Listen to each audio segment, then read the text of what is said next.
जंगी शाही का ख़बर शामिल कयूं पिया। महमद शफ़ीक जोखियो जी रिपोर्ट मुताबिक़ ठठो administrator curator मकली eight ठठो Zaheer Ahmad Jokhio जो ओचितो ठठे जी शाहजहान मस्जिद जो दौरो।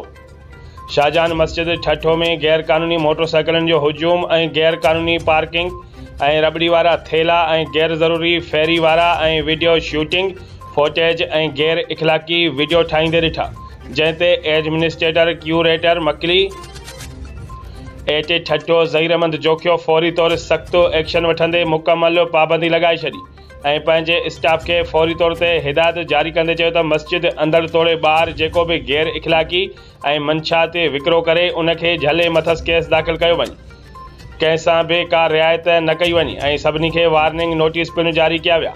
Administrator curator मकली eight ठठो Zaheer Ahmad Jokhio साफ़ सां ॻाल्हाईंदे चयो त ठठे जे तारीख़ी विरसनि जी जंहिं बि हथ चुरांद कई उन सां का बि रिआयत न कई वेंदी, उन मथां क़ानूनी कार्रवाई कई वेंदी। मुलाज़िमनि जा क्वार्टर कब्ज़ा खोरनि खां हर सूरत में ख़ाली कराया वेंदा।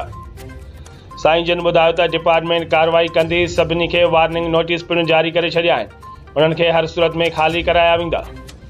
जंहिं बि क़ानूनी कार्रवाई में टंग अड़ाई कई त उन्हनि मथां केस दाख़िल कया वेंदा। अॻिते साईं जन ॿुधायो त डायरेक्टर जनरल एंटी क्यूटीज़ ऐं आर्कियालॉजी मंज़ूर अहमद कनासरो जिन जी सख़्त हिदायतुनि ते कंहिंसां बि का बि बख़्शा बख़्शी न कई वेंदी।